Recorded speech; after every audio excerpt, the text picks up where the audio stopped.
Everyone, good morning. আমি মনস্বিতা। আজ চলে এসেছি পরিযায়ীর চোখের নতুন একটি পর্বে। আজ আমরা আপনাদের নিয়ে যাব নেদারল্যান্ডসের বহু পুরনো এক শহর এবং নর্থ হল্যান্ড প্রভিন্সের ক্যাপিটাল হার্লেমে।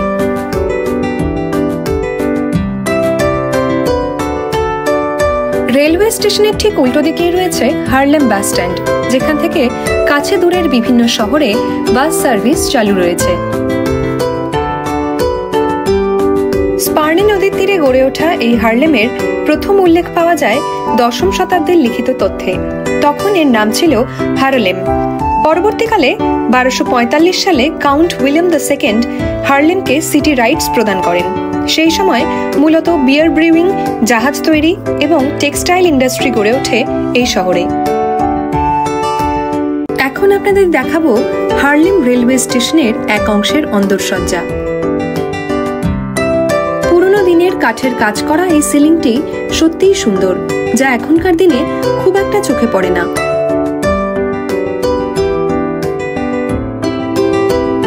বেশ বড় এই হলে ঢুকতেই সামনেই রয়েছে কার্ড স্ক্যানিং পয়েন্ট, যেখান থেকে যাত্রীরা স্টেশনের ভেতরে বা বাইরে যাতায়াত করছেন। একদিকের দেওয়ালে ফুটিয়ে তোলা হয়েছে পুরনো দিনে ঘোড়ার সাহায্যে কৃষি জমিতে লাঙল চালানোর দৃশ্য।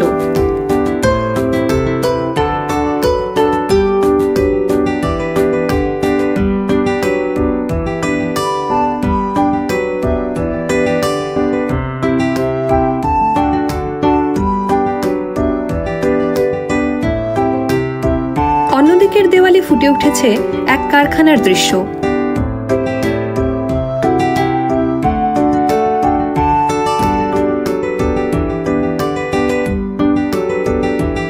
চলুন এখন আমরা পায়ে হেঁটে হার্লেম শহর দেখতে বেরিয়ে পড়ি। ক্যানাল ঘেরা শহরের রাস্তা ধরে এগিয়ে চললাম আমরা। চলতে চলতে চোখে পড়ছে নতুনের পাশাপাশি প্রায় 200-300 বছরের পুরনো সব বাড়ি এবং নানা রকমের সাইকেল। নেদারল্যান্ডসকে কিন্তু অনায়াসে সাইকেলের দেশ বলা যেতেই পারে, কি বলেন?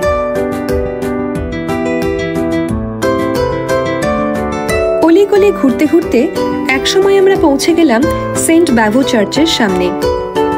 সেন্ট ব্যাভোর শ্রদ্ধার্ঘ্যে 1520 সালে গথিক আর্কিটেকচারাল স্টাইলে তৈরি এই ক্যাথিড্রাল চার্চ দাঁড়িয়ে রয়েছে গ্রোটে মার্কেটের একপাশে। প্রোটেস্ট্যান্ট রিফর্মেশনের সময় ক্যাথলিক চার্চ এবং অনুগামীদের ওপর অত্যাচারের সাক্ষী থেকেছে এই হার্লেম।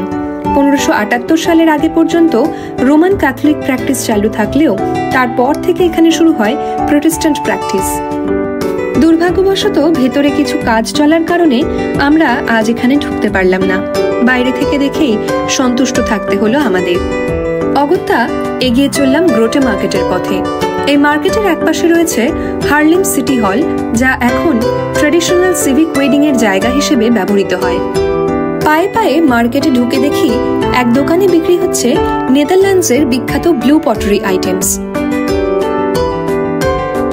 তার পাশের দোকানেই আবার রয়েছে হর্স মিট সসেজের সম্ভার। উৎসাহী মিট লাভাররা কিন্তু এখানে এলে ট্রাই করে দেখতে পারেন। সুপের দোকান পেরিয়ে খুঁজে পেলাম একটি চিজের দোকান। এখানে কিন্তু আগ্রহী ক্রেতারা কেনার আগে বিনামূল্যে টেস্ট করে নিতে পারেন স্যাম্পল চিজ।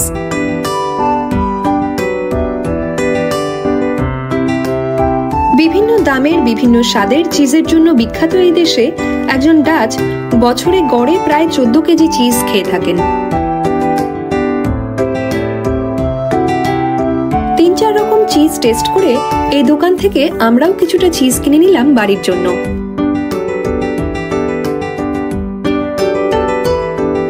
মার্কেটের এক প্রান্তে রয়েছে লরেন্স জান্সজুন কোস্টারের মূর্তি। এই প্রান্ত থেকেও ওপরের দিকে তাকালে চার্চের সুদৃশ্য চূড়া দেখা যাচ্ছে। গ্রোটে মার্কেটের এক কোণে রয়েছে রিস হল, যা বর্তমানে আর্ট এক্সিবিশন হল হিসেবে ব্যবহৃত হয়। আমরাও কিছু সময় এখানে ঘুরে ঘুরে দেখলাম নাম না জানা বিভিন্ন আর্টিস্টদের শিল্পকীর্তি। Sculpture, paintings, photographs, 3D art form সবই জায়গা করে নিয়েছে মাঝারি মাপের এই আর্ট গ্যালারিতে।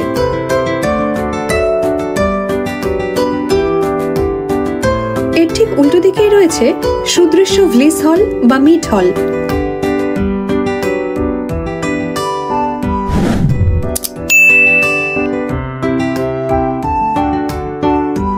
হাঁটতে হাঁটতে এবার আমরা চলে এলাম চার্চের পিছন দিকে।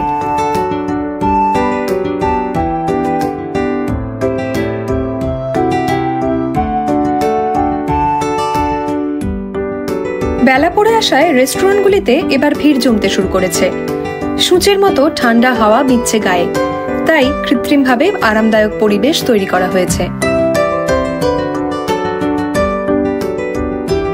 চারপাশটা ঘুরে নানা গলি পেরিয়ে আরেকবার আমরা চলে এলাম ক্যাথিড্রাল চত্বরে। আর আজকের মতো শেষ হলো আমাদের উইকেন্ড হার্লেম ট্রিপ। আজকের এই পর্ব কেমন লাগলো আমাদের জানান কমেন্ট করে। পরিযায়ীর চোখের কন্টেন্ট ভালো লাগলে চ্যানেলটি অবশ্যই লাইক, শেয়ার আর সাবস্ক্রাইব করবেন। সবাই খুব ভালো থাকবেন, সুস্থ থাকবেন। খুব তাড়াতাড়ি দেখা হবে পরের পর্বে। Until then, tata.